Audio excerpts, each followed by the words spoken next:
Hello and good evening. You are watching the Policy Times, India's only channel which believes, promotes, and totally committed to developmental journalism. After every show, we try to prove and educate and create awareness across the country and the world that how a beautiful, diverse, and dynamic country like India can be one of the world's promising, developed, advanced, peaceful nation.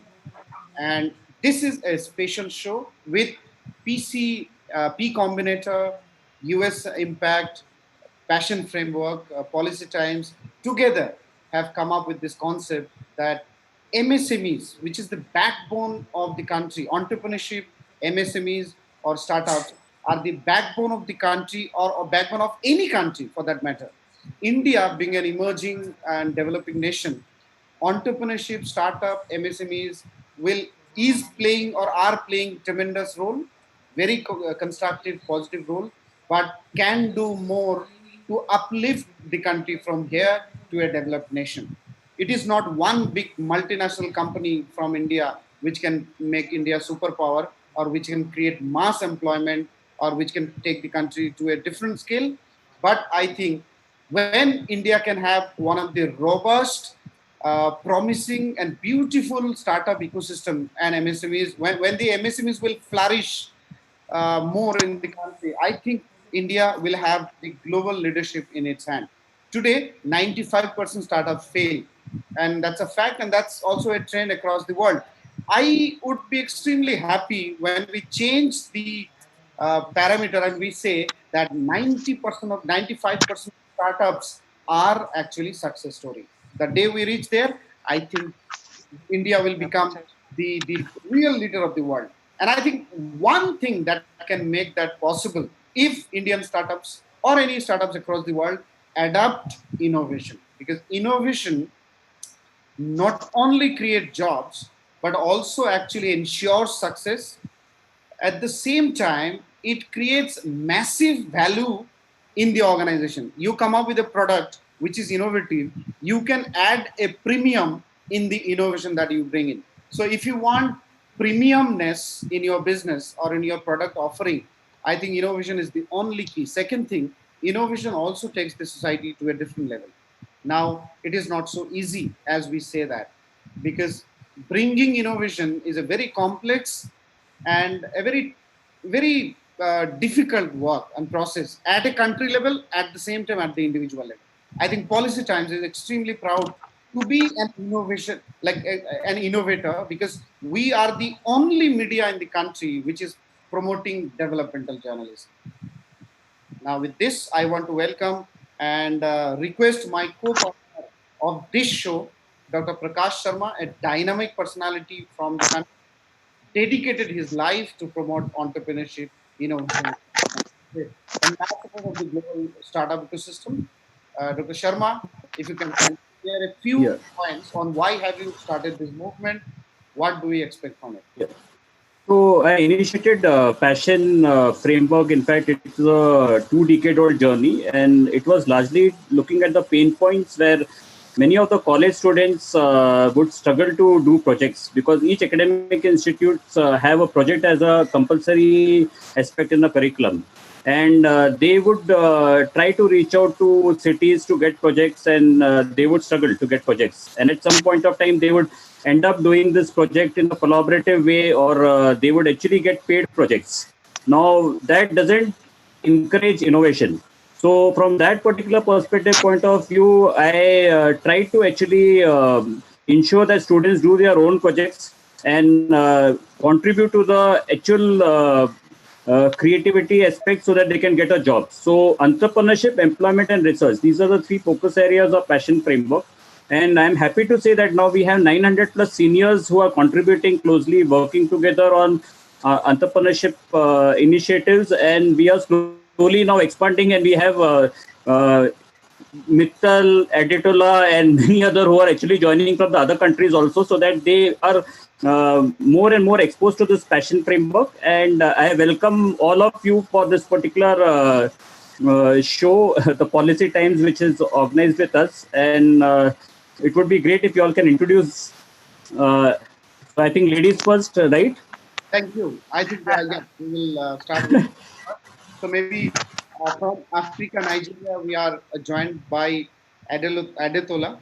Hello. If you can Yes, kindly introduce yes. yourself, share your views on the theme, on the topic, your opening remarks. Wow. Okay. Okay. My name is Aditola Salau, and I'm an engineer. I'm also an educator. I'm a researcher, and I agree with Akram when he says we need to work on how innovation can be synonymous with our nations. Well, I'm from Nigeria and in the continent of Africa, and I'm also wanting to know why also here in Africa and also in India, how can we make our, that's in Nigeria and in Africa and then also India, how can we make our nation synonymous with innovation? How can we make our youth to be more innovative? And when I think of innovation, I think of economic prosperity. I think of people who are able to not have to worry about things like water and housing and being able to eat. I know, I'm trying to remember which report it was that I read. It wasn't this year. I think it was last year or the year before last. And they were speaking about how many millionaires were created in China. And it blew my mind. And the reason that that happened was because of the products that they were creating, who were these small businesses, like what Mr. Akram was describing and Dr. Sharma was also describing, these businesses. I mean, look at Jack Ma's story.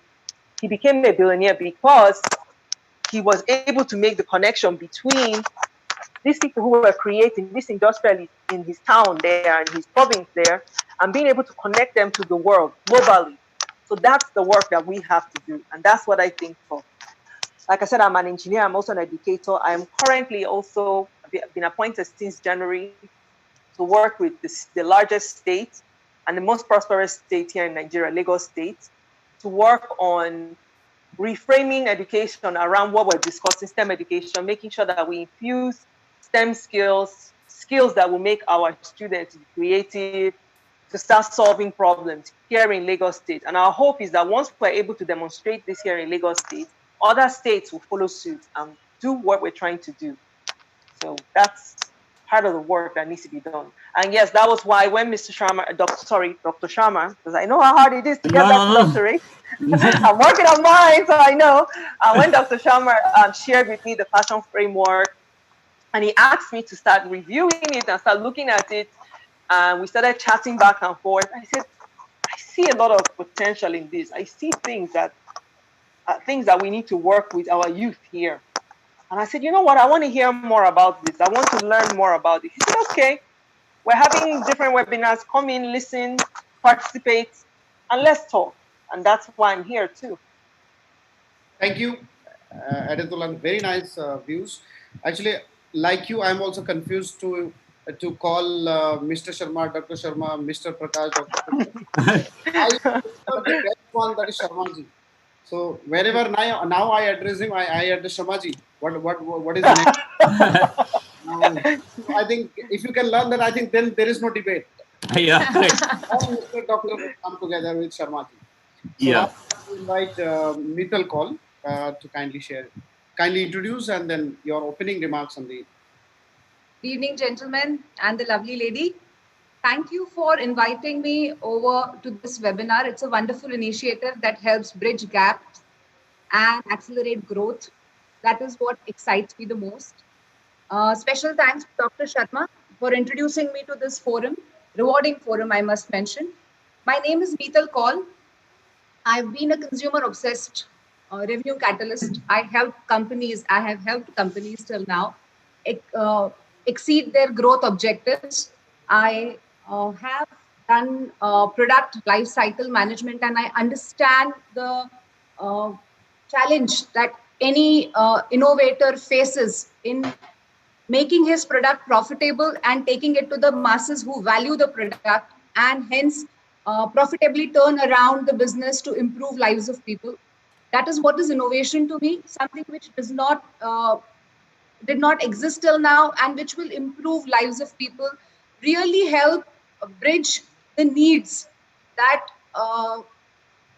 affect, say, masses, and make a measurable impact in the way they live, in the problems they face. And largely the any startup, or for that matter any product, where it fails, or where the way Mr. Akram said, where it really it has its test, is in terms of outreach, growing it, and making it known to people, building a business case out of it. So I think you nailed the heading of the webinar very well, because that is what most of startups, ideators, be it at the CD level, would like to know and understand. So Thank you. that is. Thank you. Now I want to invite Professor Pramod Kanjalkar to kindly introduce yourself, sir, and share a few points. Thank you, sir, for inviting to this forum. Special thanks to Dr. Prakash Sharma, sir. My name is Pramod Kanjalkar. I am faculty at Vishwakarma Institute of Technology, Pune, and mentoring students from 25 years. I am very closely associated with the students with the personal interaction. About the innovations, one was my topic at the time of MTech is low cost design of ventilator, and I was developed that particular part with the help of doctor whose name in Guinness World Book of Record. But that time, the concept of innovation to start up or product was not there. And now I think that if I was developed that product that time, that will be really helpful. And that again, this corona pandemic situation, ventilator demand is still there. Okay, this is about the innovations and demand. Now, with the help of students and passion framework, we are designing basically college products are not converting to products. That is my intention, to convert our project to product. Students have great ideas, and with this proper concept of passion framework, we are trying to develop innovations from the students or society or industry to convert into products. That is why initiative from the college, and we are trying to develop successfully in the institute. Thank you so much. Thank you. Thank you so much. I want to invite Mr. Vishal Kale to kindly introduce and then a few words on the theme. Good evening, everyone. I hope I'm clearly audible. Yeah, you are audible. Very much. I'm Vishal. About 19 years work experience split into three parts. What the main point of interest to this group is out of my 19 years, probably 14 to 15 years, I have been launching new products, either as a frontliner or progressively senior into the company or into startups. So it just came naturally. The other second part is troubleshooting. I don't know, something in my nature, something in my luck. It's horrendously bad. I don't know. I always get handed the most difficult task in any organization I work in. So that's the second part. The third part is economics. That's me in a very short match. 19 years work ex, domain specialization into economics, telecom and consumer goods marketing, with exposure into business marketing. That's me in a nutshell. My startup experience extends into about 5 years. My last startup was, I was operations head of a company through Passion Framework. I was sent there by Passion. I've been with Passion for about 3 years. Coming to the problem at hand, innovation. I have a very slightly different take. Now, I don't want to digress, but in 30 seconds, I have been exposed to the entire spectrum of society, from the premium layer consumers right down to the grassroots layers. I have gone into the field even on a bicycle with my teens to understand. We have walked for kilometers, so I have that broad spectrum exposure. From what I see, innovation, one of the reasons innovation is not shooting up, at least in India, is that we are not there yet. Not in terms of the available technologies or the available educational systems, although that is a factor. I am a faculty of advertising management as well, and I have been deeply exposed to brand management students, so I have that connect as well. things are in place. Yes, we have problems there, but things are in place and the people are doing a bang up job. The problem in the innovation sector is that the students or the young people in the cities are not exposed to the problems. Frankly, people like me, we live in a silver spoon in our mouth. We have a good home, we have a bike or a car, we drive to college. We never get exposed to any real problems in life. That is a fact. That's a fact of urban life worldwide. But as education penetrates the hinterlands, you will find innovation shooting up because students are more exposed to the problems. Like Professor Kanjarkar, students. He and I have worked, and our committee also working with about 3 ideas. All of them, correct me if I'm wrong, are from students or from because they were working in those areas, they were living in those areas, they saw that this is a problem and they tried to solve it. So you will see, my take is, if not now, 3 years, if not 3 years, 6 years, if not 6 years, 12 years. Because innovation is going to shoot up because now the focus urban level in the universities, even in the organization is there. Now, why is it there in the organization? This is where I bring in economics. Because the situation in our country is so challenging. I will not put it bad. That's something new has got to emerge. So now even companies are beginning to ask questions. They are beginning to focus a little more deeply into what can be done to unlock innovation. So as you the concept of manthan, I don't know, since there is Aditola here, I don't know how to explain this. But when you churn milk, you get butter. So the situation is the churn is so tough now nowadays, especially because of corona, that it is in the human nature to adjust, to find ways out. How did I get into startup? It was a way out. I was looking for options. I hunted around. I found a way out. That's human nature. So as these two factors, one, the economic turmoil, the corona turmoil, and the fact that now education is penetrating deeply into the heartland of India, innovations are 100% sure they are going to shoot up. The challenge before us is not to, in my opinion, I'm probably alone in this. The challenge is how fast can we unlock innovation? It's going to happen. Nobody can stop that. It's just a question of time. It's a competitive world. If we can do it fast, we take the gold part at the end of the runway. If you're a little bit slow, it will be a repeat of 1970 when China went ahead, but we were behind. It's all up to us now, in very short. I hope I haven't taken too much time. No, 4 minutes. That's, yeah. Thank you so much because you already answered many of the questions that I'm going to ask. That's why now I'm thinking what is the next question that I'm going to ask, because you are already touching upon all the answers. Sorry. Question.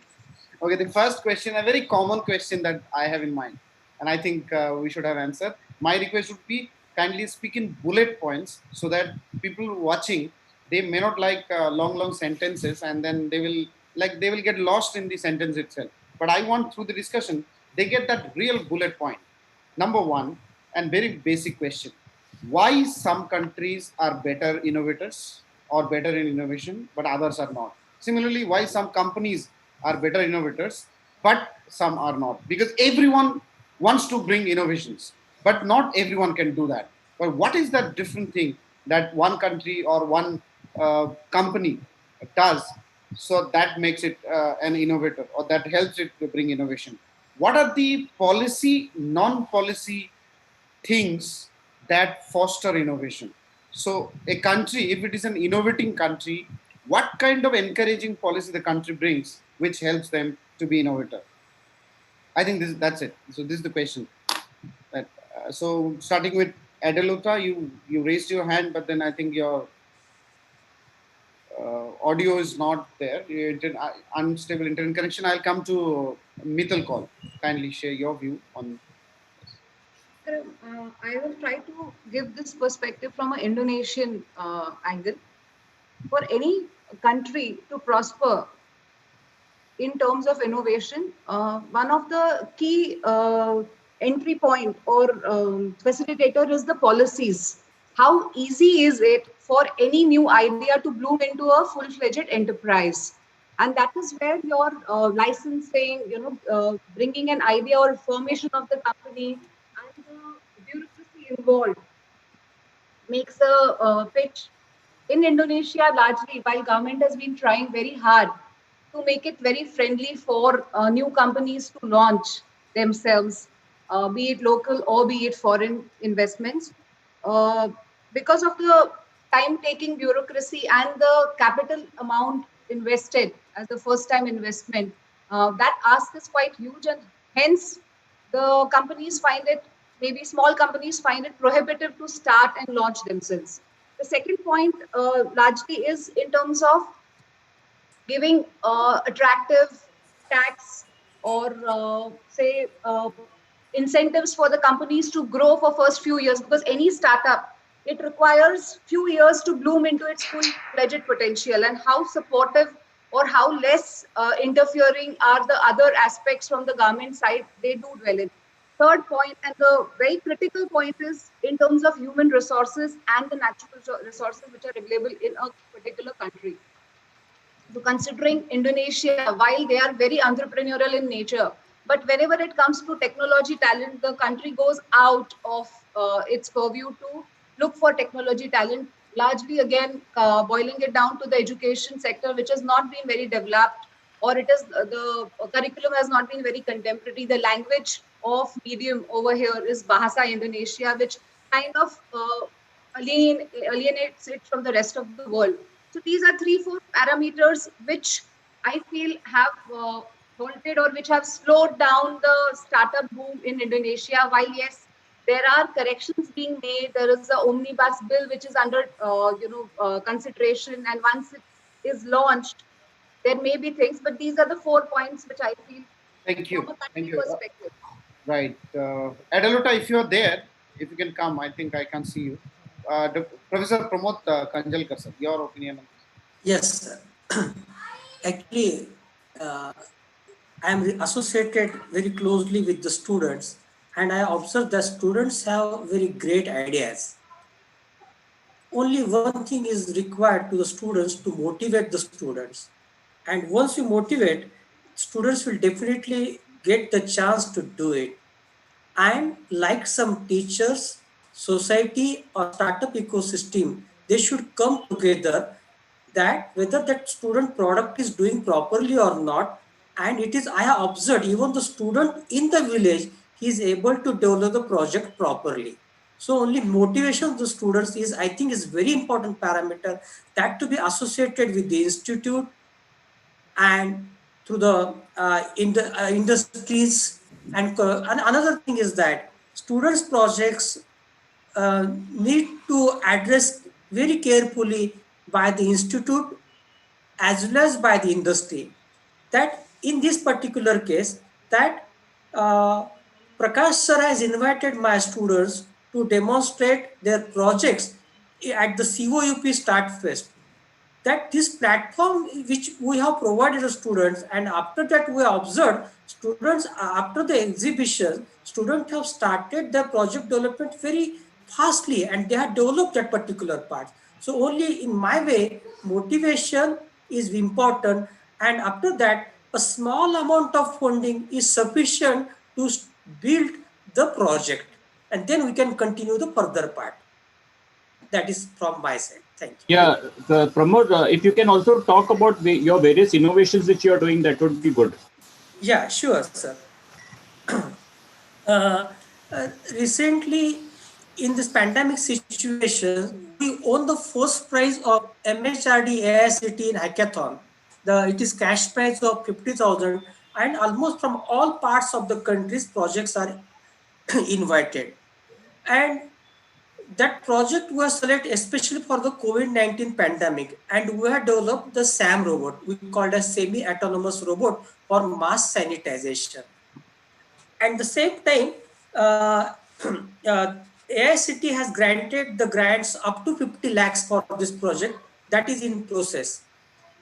And only sanitation part, we have also participated in IEEE hackathon, IEEE Spain, and for the sanitation project, they have granted rupees 2 lakhs. And from the 2 lakhs, we have received around 70,000 we have received day before yesterday only. And what we are doing, so my students are not here. So see, what my students are doing now, one of the students is at village. He is calling to other students to come together and we'll develop this project. So their energy and just motivation will help to start development of the project. Another project which we got the success in hackathon is by Bajaj Finance. So to identify the COVID-19 patients, we have developed the interactive game, and this got that this gaming is simple gaming we are using JavaScript only. So by this, with the interactive game, we are able to identify whether that patient is COVID-19 or not, or what is the energy level of that particular person. And we have developed various patents also. We have filed the patents, and from the patents we are developing the products also. Recently we have filed patent on that regarding air purifier, which is very important nowadays. And the filters which are used inside the air purifier, these are very costly, HEPA filter and carbon filter. No such technology is available, whether that filters are filled or not, only time-based technology is available. So we have developed with the student, and with respect to time, not with respect to time, with respect to quality of the air, whether this filter is filled or not. Another invention we have done, 40% accidents are there. Most of the accidents of the two-wheelers in the India, especially Uttar Pradesh. So accident avoidance systems were developed. We use obstacle sensor. If my speed is more than suppose set point 40 km/h, an obstacle is detected 10 meters, automatically I will get the alarm to stop my vehicle. So that is very important innovations. Other things that I feel that grain shortage is very serious parameter throughout or storage of the grain. There are various loss, 40% losses are there. No automation. Silos are there, but no automations are there. We have developed the prototype, which should, by means of which we can store our grain 8 years. And that technology only developed in Purdue, not in India. So that prototype is ready. Like this, other projects are also there, especially door safety system. Surveillance system is not sufficient if someone trying to enter your home. So that special door system, safety system we have developed, and with the Prakash sir's help, we had exhibited the project in 2 or 3 locations. Now investors are coming to us that please discuss with us, we will give the investment to this project. So these projects are there with my students that we are trying to develop. This yes. is from my so, side. Akram, you can show the photographs. Oh yes, we can. Okay. So you mean these are the photographs that are connected with this, right? Yeah. So this is, we got the first prize in AICTE MHRD recently on 26 April. This SAM robot, semi-autonomous mass sanitation, the mobile robot. So this will help to the patient as well as for mass sanitation. Next slide, if possible, is there. Trying. Let me just. Okay. We can handle remotely. Trying to.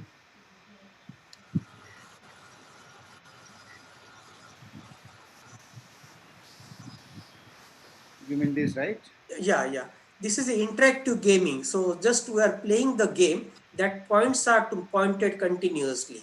That is we will get the second prize in Bajaj Finance. And one thing is that they are asked that to get the mediclaim of that patient, if the patient found good marks in it, so they probably first step premium they are going to view up depending upon the strength of the patient. So that in that way they are going to become commercialized. So I have not filed any patent up till now, but this is situation.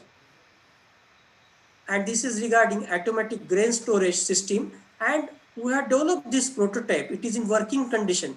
Development of the temperature, maintaining the moisture, and if oxygen enters in it, then grain will lose. So we are maintaining the oxygen and carbon dioxide here with the automation system. Yeah, and they are also working on agro-robo, right? Yes, soil testing system is also there. See, currently, another slide is there that mobile soil testing, that concept is not available. The current cost of soil testings as per the net website development, we observed is 50,000. So it's not possible by the farmer to test the soil. If soil is not tested repeatedly, then we cannot get a proper crop. So our intention to make it low cost, and that's why we have developed this low cost automation system, which will be connected wirelessly to the part. And this simple concept, I mean to say color sensing principle, we are able to measure NPK parameters and pH of the soil. That is still development. Another project is there regarding the automatic cotton pickup. So this cotton picking system is not available. Basically, some are available, very manual systems are there, and to get the labor is very serious parameter. So we are developing under the Prakash sir that particular mobile robot to pick up the cotton. Thanks. Yes, sir. Thank you. So these are all innovations by your students. Yes, sir. Yes, Wonderful sir. to note, I think, the contribution that your institution is doing. And I can easily see, and I can clearly see the contribution by Passion Framework and Dr. Sharma in terms of bringing and fostering innovation in India. Thank you so much. I'll take final comment from Vishal. Vishal, along with in addition to the question that I asked, that why some countries are better innovators, some are not. What are the challenges for startups when it comes to innovation? Okay. Let me start with two examples. One is probably the most famous example in all economics and business today, Google. When did Google start? Google started at Stanford University, the university libraries and the university laboratories of Stanford University. Right? They got their first funding there. They developed their first prototype there. The reference book is the Google story. You can look it up. It's available on Amazon. Now that tells us two very important things. One, there is an infrastructure in place. There is a support system in place. Now I'm not claiming that system is not there in India. Okay? Please bear with me. I will keep it very short. Second example is of a consumer goods example. Now, since this is online, I will not name the brand, but what happened specifically, the year was 1998 or 99 or there. 99. 1999 or thereabouts. Yeah, correct. What happened was a brand was launched and an entire marketing program was launched around it. The brand bomb. Why? Because when the consumer went to purchase the brand, it was not there, it was not available. These two stories give us one very important lesson. Unless the soil is right, the plant will not grow. This is a fact of agriculture. Right? The soil needs to be right. What is that soil? It's the policy structure and the environment together that make it. We cannot say that the government did not do this 20 years ago. Maybe if they had done it 20 years ago, they would have failed. That is a hard fact of life. So a lot has changed. We opened up in 1991. So let's now compare the West with India, right? We are living in almost a neo-colonial world, wherein all the money is in the West. Talent is distributed worldwide, right? If you have the money over there, you will have the opportunities over there. Let's face it, that's a reality. No point in crying about it. What can we do to get over there? That's what we need to focus on as a country. Now, what can we do? It's the policy structure. We have got to find what works over there and not implement it over here. We have to find what works for us. Now, what has happened is what has changed in these past 20, 27, 28 years? What has changed is, first of all, the colleges have changed. The students have changed. They are far more aware because of the information highway. That is one very important change. The second change that has happened is economic growth has happened in India. Today, we are much better situated than when we were 28 years ago. 28 years ago, there is no guarantee we would have succeeded or not had we tried what we are trying today. You don't send in a Sachin Tendulkar to face the first ball. I mean, in a test match, it is not done. That is the recipe for certain disaster, right? You require an opening batsman to play. That's what I'm coming to. Now, coming to the other aspect, the policy structures involved. Where do startups face problems? The biggest problem, and with due respect to the professor here, I know this is not a problem with him. So I'm excusing that particular place because that is absolutely brilliant. But in general, and I have been a faculty at 4 institutions as well as a visiting faculty. There is absolutely zero in industry college linkage. That is the biggest problem. That is the most significant difference that I see between India and the West. That said, my knowledge is theoretical. My entire work experience in the universities in India, probably Dr. Sharma, when he speaks, he will be able to clarify, or Neetal will probably be able to clarify much better. But that is the biggest problem that I see at the college level. There is only one problem. There is attitude, there is passion, there is desire, there is everything. The linkage between industry and colleges are simply not there. If they are there at the IIT level or IIM level, it's useless, because 70% of those people are either going to go into big jobs or they're going to go out of the country. Right? We need it in the B, C, and D level colleges. We don't need it at the A level colleges. It may be there at the A level colleges. We don't want it there. The second problem is the structural problem of the economy. Now, this is not an economics lesson, so I'll just cut to the chase here. Hindi में पैसा नहीं मिलता है, सीधी सीधी बात. In economic terms, access to credit for MSMEs and startups is a big identified problem. To be fair, the government in the past three budgets rather, has begun to address these issues. Change will take a little bit of time to figure out. But the bigger problem for startups and innovation is, even if you have a brilliant idea, people have, that's the third problem I'm saying. It is completely different from having access to credit. Whatever credit there is, people have simply no idea how to access that. So we are talking about two problems here. One is access to credit is a challenge. It may be a challenge, but it is not like, I'm not saying that we do not have access to credit. We do have some access to credit, but the community in general is not aware of it. So there are the three major problems that I could identify. Thank you. I would like to hand it over to Dr. Prakash Sharma, who will give a much better idea, because he has exactly 50% in our experience in the States and 50% in India out of the 26 years. Yeah. Probably he's the right person to take it back. Yeah, before that, I think Editula is there, so we would like to hear from her the STEM experiences. If you can both come in video, please. We can't see your... Yeah. Editula, you can hear us? She was having some connectivity issue. I think she has poor connection.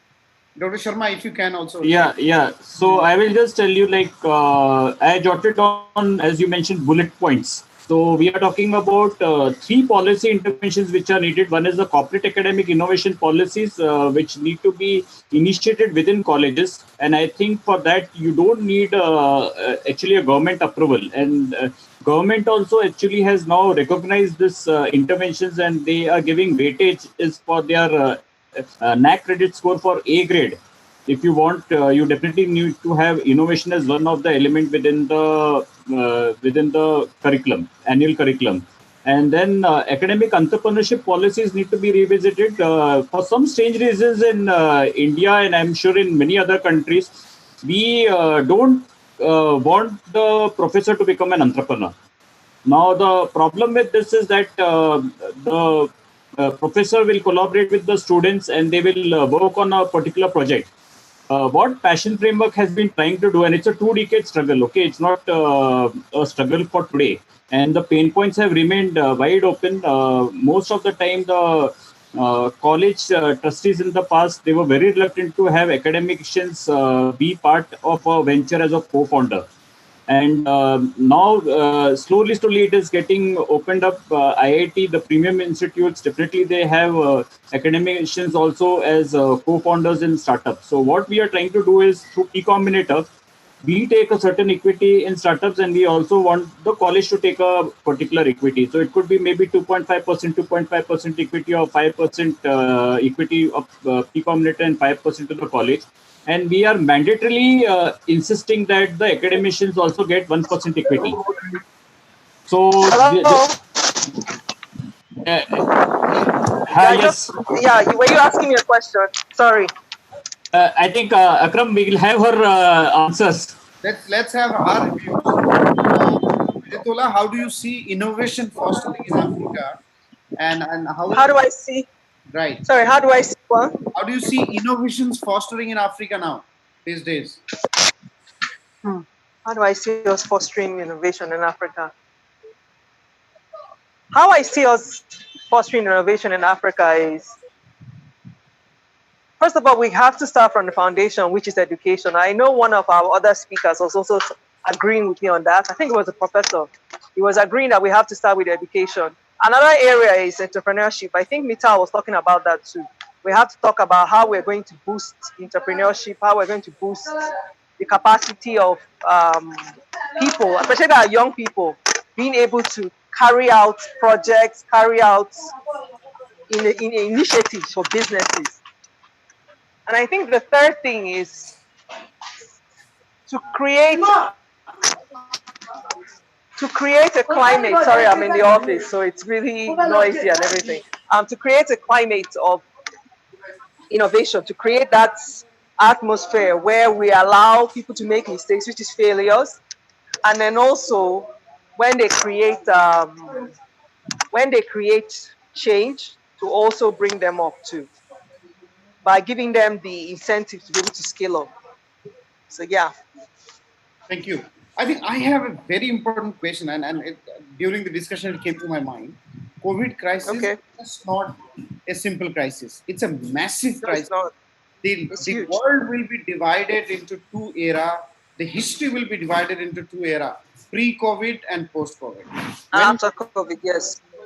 I think then what is the level of or degree of impact that we are going to witness in innovation or in fostering innovation? Will it support innovation or will it discourage it? Because for innovation, post-COVID, I think investment is going to be, so Vishal was already talking about access to finance, but I think that is going to be even more difficult. So what are the challenges and opportunity we are going to see when it comes to innovation post-COVID era? Yeah, so maybe Vishal wants to share. Yeah, let Vishal do that. Let me start with an example. Teachers don't go away so easily. We always start with an example. It's an unconnected example, but I hope it will make the point. 15-20 days ago, I planted 2 pots, right, with different planting material, same seeds, same seed treatment, everything was the same. The result in one pot was almost 87, 88, 89% germination. The other pot was less than 10% germination. Both were well fertilized. All the ingredients were there in both pots. What was the difference? Aeration in one pot was different from the other. What does that tell us? Let me now come to the point. What will the corona do? It will let in the aeration in the industry, right? What are the ingredients that are already present?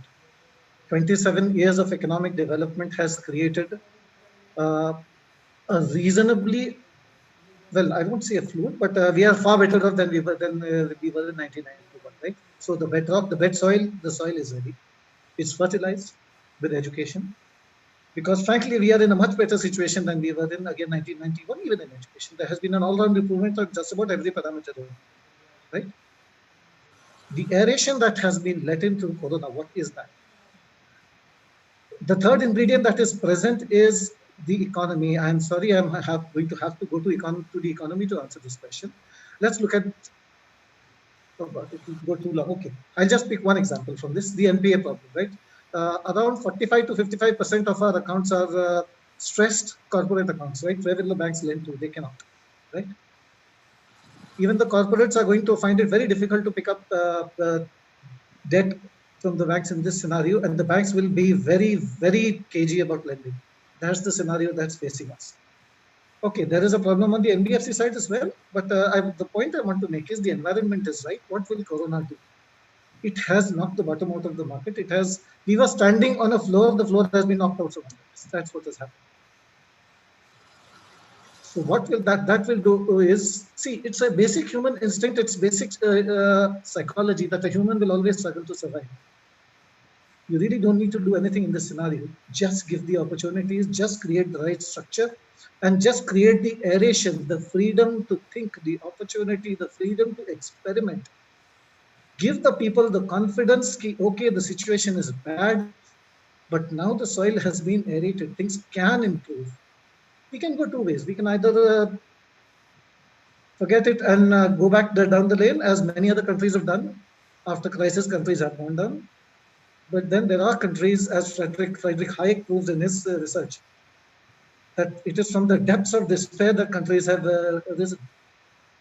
So it's all up to us. The situation is how we handle it. It will determine everything. And my I just close with one sentence. I somehow have this feeling of indestructibleness of India. Look at what has been thrown at us over the past 2,000 years. Thank you. Mittal, your view on this? I think COVID, yes, it has been challenging. It has slowed down and it has given us an opportunity to think about what really matters. It has helped us differentiate between needs and wants, the way classic economy started. And I think, I mean, with a personal example, we've been more cautious about what we are really investing into. Things which did not matter have really faltered down. So I think it's a brilliant opportunity for substance to prevail and there will be survival of the fittest.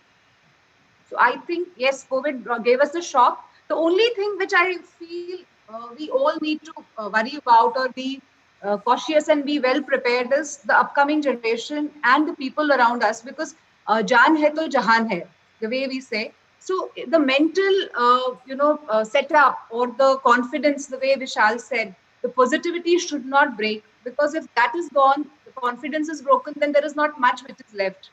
So that is what we all have to collectively focus on. Maybe a year or maybe 2 years more, we are delayed in terms of growth. But I'm sure that we are there for a good cause and we'll grow together. Thank you. What is the difference between India and Indonesia when it comes to fostering the innovation culture at this moment during this crisis? Good question. Lovely question. I think, Akram, the risk-taking appetite of India. I know while we have been speaking on a different level, but Indonesia is way behind in terms of that risk-taking appetite and the collaboration, the way Pramod sir was mentioning about his various innovations, the collaboration that comes from the academia and the private collaboration that is very missing in Indonesia. In India, it is at least picked up. So people are growing together. There are, angels like Dr. Prakash Sharma who's helping bridge that gap. So that bridge is yet to be constructed in Indonesia, is what I read. Wonderful. So we are ahead in that front. Nice to note that. In Africa, what is the situation, Aditola? Aditola, if you can come and share your view that in Africa, what is the post, or especially in Nigeria, what is the post-COVID situation and innovation culture or policies? I think if she's not there, I'll come to Professor Pramod and Professor Sharma. You talked about industry academic linkage. There's no doubt in that. I think the only reason why American university education is the best in the world is because of the academia industry linkage. Because all the investments are done in American universities, like Oxford came up with the vaccine, corona vaccine. That's the level of practicality they have in their universities. I have been interacting with Indian universities. I think that culture is grossly missing here. And Dr. Sharma, I'm glad that he has started. And we also looking forward to see more in coming time. I think to you, my simple question that what do you expect from governments at the policy level to foster more industry academia linkages? I bluntly use this word when I discuss in the university, like in our education programs. I say that the professors, I say the owners that the professors are nothing more than marketing agents of your university. I want every professor in India that they should be the marketing agents of the university, because their role, the IIT professor's role, is nothing but to bring 2 crore rupees worth of projects for the university, and their students implement that. Our private university and other universities are so shameless, and they don't accept this fact that their professors are nothing but to bring the projects from the industry, and you give the projects to your students and your students implement that. You are nothing more than a mentor and a business development agent of the organization. To you, can you change the mindset? Pramod sir.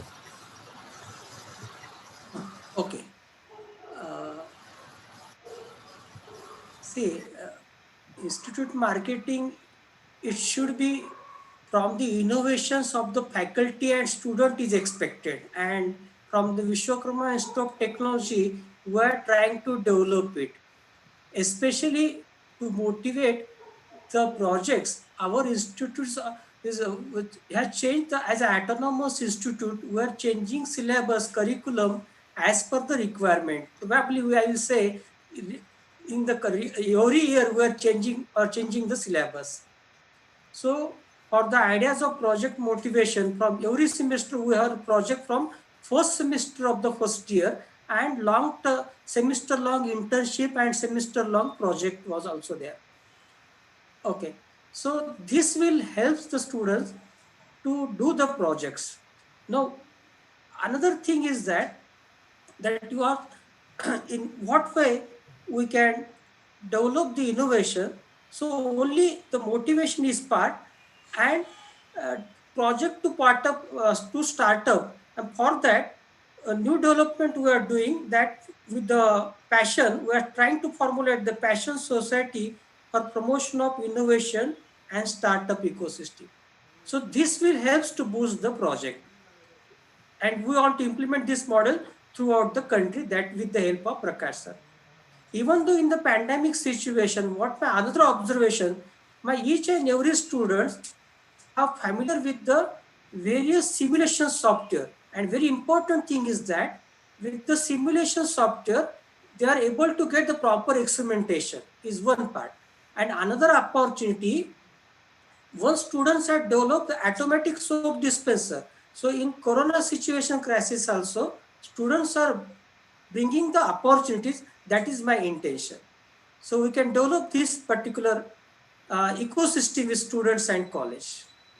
Thank you. Dr. Sharma, would you like to add? I'll just come to your question of pre and post COVID. What we observed was in this COVID situation, many individuals started losing their jobs. So we started actually bringing more and more seniors, tried to bring in that particular confidence that beyond the job also you can actually be creative. And I'm happy to say that we have nearly 900 plus seniors who have shown interest, and out of which we started creating a focused group experiment on 30 plus seniors. It started with 15. And we have a weekly meeting every Tuesday from 8:30 p.m. to 9:30 p.m. where we discuss on startups, innovations, and showcase the progress. And I'm happy to say that actually nearly 4 to 5 seniors actually collaborated, and we have two startups like MSME Mantra, which is going to do funding for MSMEs. Then we are going to also identify all the pain points in MSMEs and solve them. If you know, Deepak Bilani had attended one of our shows from the plastic industry. So we are getting very good responses from the seniors to collaborate on innovation. And at the same time, we are also working with a group of students to identify the fever type. Now, these are not students from colleges. Okay, they are freshers, jobless, and they are collaborating with us. We are guiding them on artificial intelligence. I conduct artificial intelligence classes for them. I'm also guiding most of the individuals to write research papers, and we are focusing on multiple research papers around startups. So I feel that now is the right time. I think Editola, you're there. If you can just throw some light on the STEM, because I feel that science, technology, engineering, and management, all these 4 points will be needed for innovation. So this is what I want to say. Yes, they will. Yes. So can you mention about the STEM interventions, what you are doing in Africa, and share your experiences? Of course. What we've been doing is we've been running a couple of boot camps for students where they come in and they work on projects, and then we have people. I think we lost her. Yeah, I think from the industry coming to speak to them, to exhort them, and also tell them about their own experiences. And what they do in the field, and then we also have teacher designing curriculum. Currently, right now, we're Lagosing internship program for teachers, of teachers. There's a lot of things. Hackathons. We're working on hackathons. We're working on also exchange programs, you know, and that's where I'm really excited about this framework, this passion framework, because I'm thinking in my mind, if we can even expand this to where we have exchange programs where people, you know, some of our experts from India come in here to talk and, you know, encourage and support the students. And then, you know, we also have people here in Nigeria also go there and also exchange and talk about the ideas they have. It'll be fantastic. Think about that. Really fantastic. Yeah. Thank you. I think wonderful. I want to ask. I think this is more of my observation than actually a comment, and then I'll take the concluding remarks because we are already at the end of the session. That is, you know, often we say that India has 90% unorganized sector.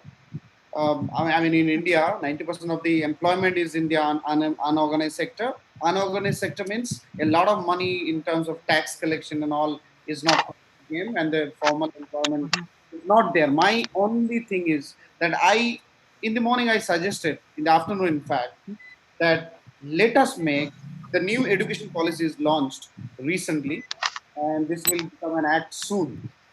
And I wanted just one line in that on top of it, making criminal offense of not sending your kids to school. So if in these education policy, we can add, like during the corona crisis, we saw that if you are not wearing mask, police is doing lathi charge on you. Yeah. That is how discipline they are transferring it. I urge our education system, our education ministry, that kindly make not sending kids to school a criminal offense. That they should go to jail if you don't send your kids to school. And we have all options in India. You can send your kids in a 1 lakh per month school and we also have 1,000 rupees or even 100 rupees or 300 rupees per annual school. So we have government schools, we have private schools, we have rural urban schools, we have every kind of school. If the parents have the willpower to educate their kids, they can do in a country like India. If that is so, now why I'm saying so, we have a lot of mobile phone repairers who are in the formal sector, like Nokia, all the big brands, Samsung, they have organized repairing sector. We have even the bigger sector in the unorganized sector who does the mobile repairing work, but do not come under the formal sector. Similarly, we have AC repairers in the country who do not fall under the formal sector. We have a lot of sabji bechne wala who sells sabji here in nook and corner of the country, who sells vegetables, meat shops, a lot of this business, 90% unorganized sector, you can imagine how big that is. If these kids are educated, they become part of the formal education. I think a lot of this can come into the formal sector and a lot of innovations can come in. I think that is my last observation into the discussion. I want to take the final comments from all our speakers. What are the takeaways from it? And then some policy suggestions for the country or two different countries to it. Starting again with ladies first, Aditola, if you can share your views. Okay, with policy section. Recommendations. Yeah. Policy maker and policy recommendation, because that's exactly what I'm doing right now. That's the exact work we're doing right now. It has to come with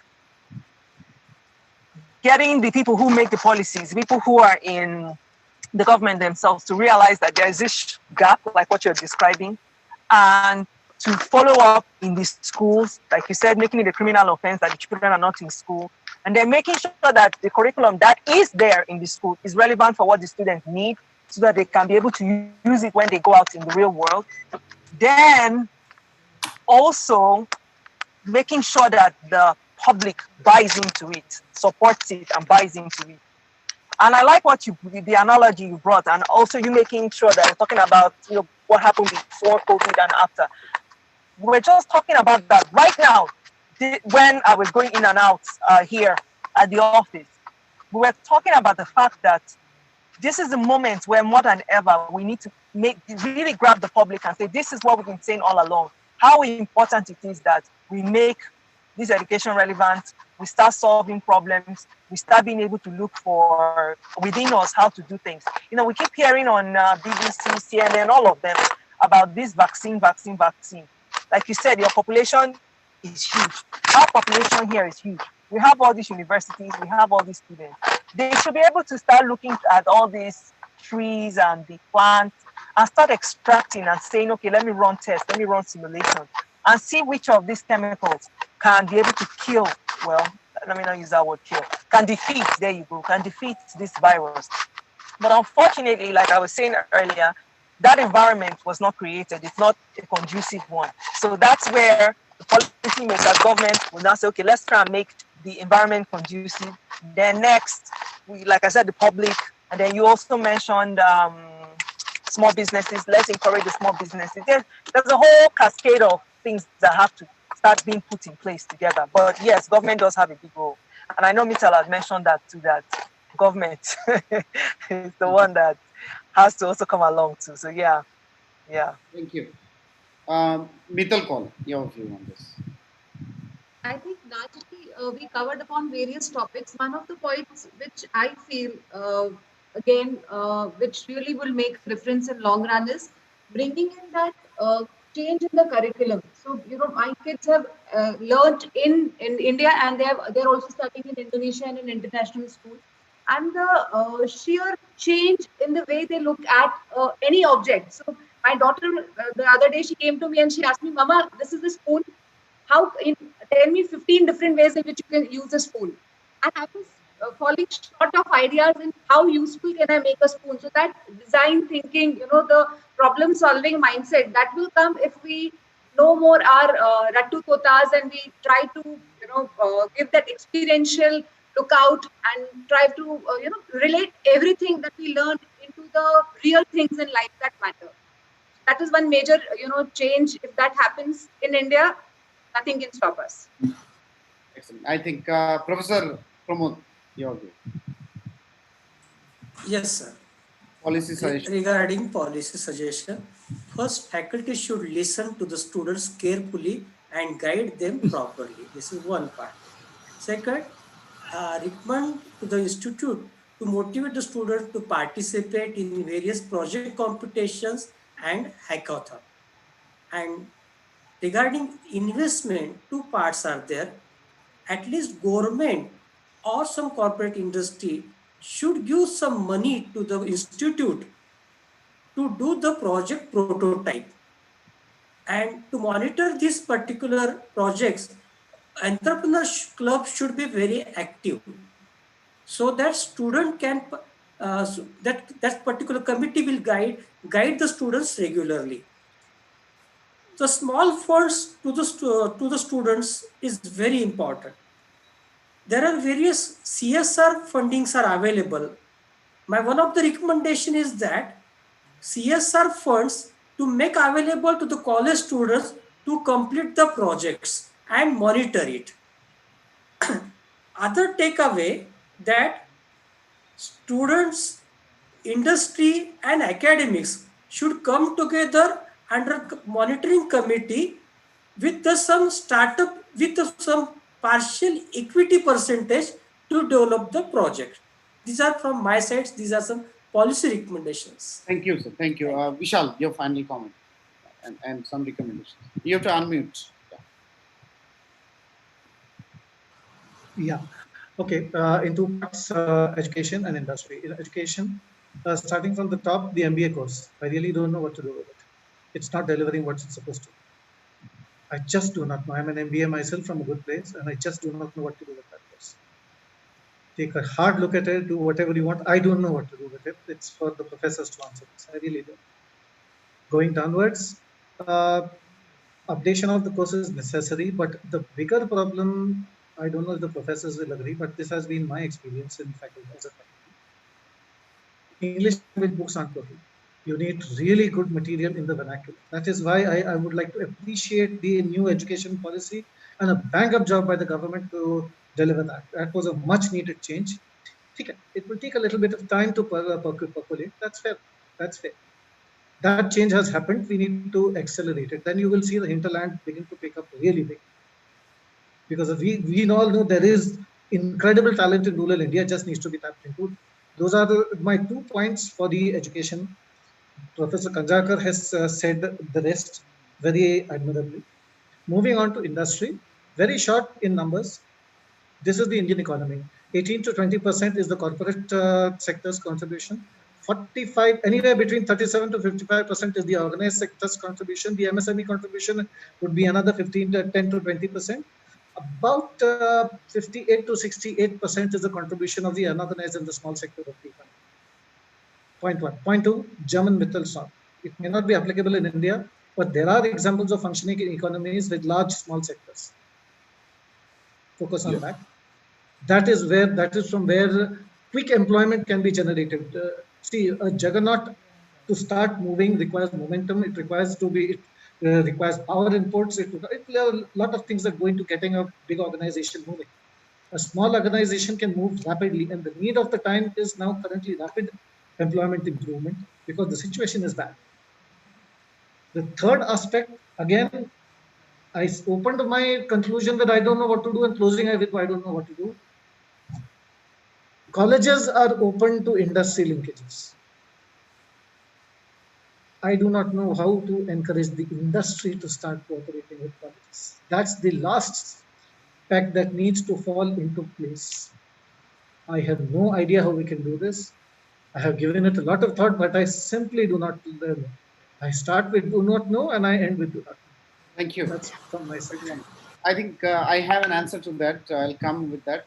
Dr. The mastermind of the show, Dr. Sharma, to give the closing remarks. Yeah. So see, we are actually setting up free entrepreneurship varsities within colleges. It is free because we don't expect anything from the college, and the decision making from the college is quite slow. In case if we start asking for them a money perspective point of view, I feel that the policies of entrepreneurship and project management should begin right from the school level, where we can actually give school small community projects. So we did My Nukkad, which focuses on the digital finance literacy. So the policies around school education should also include entrepreneurship as one of the vital elements. So this is some change which is needed. And then obviously the second important point is that to answer to Vishal Kale sir's don't know aspect, it is we are now having multiple industry folks who are collaborating with us. So we will need to take the industry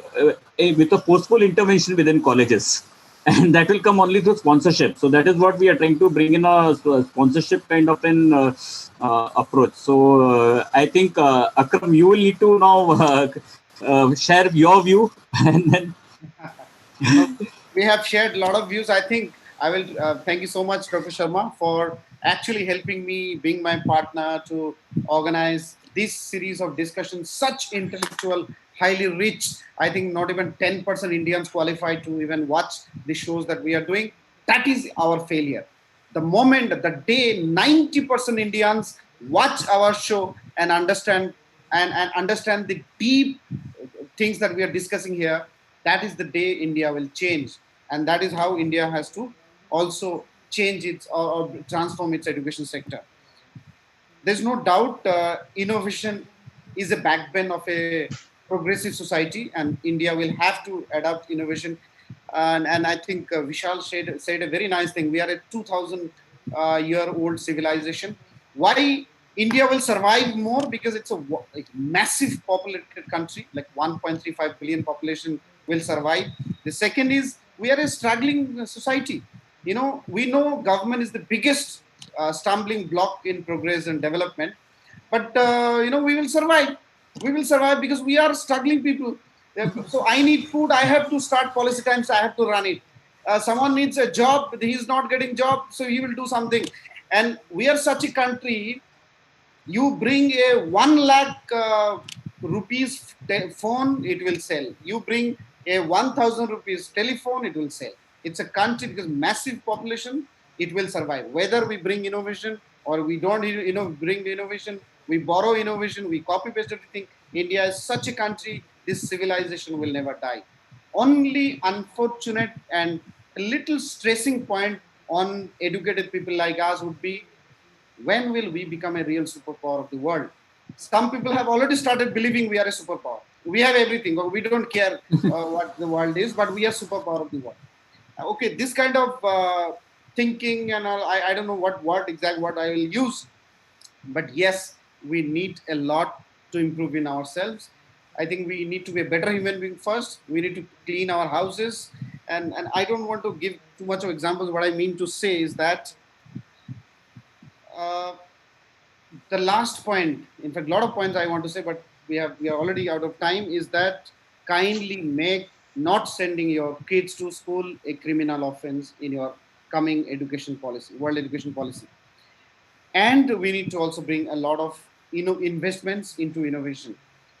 We, Policy Times, is extremely committed, and we are bringing schools and universities together. I think very shortly, we are now digitalizing all the schools. The day we achieve that, the day all schools are connected with affordable tablets, we are providing affordable tablets to all schools. Our aim is to connect them with the international speakers or professors and all. And then Dr. Sharma will make things easy for you.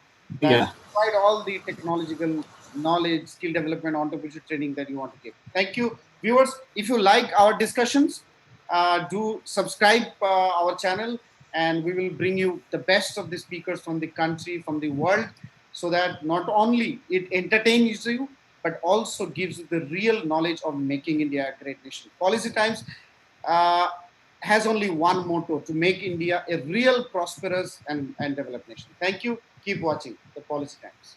Thank you, Dr. Sharma. Thank you, sir. Thank you, sir. I hope you liked it. Yeah, it is good. So I think for all of you, please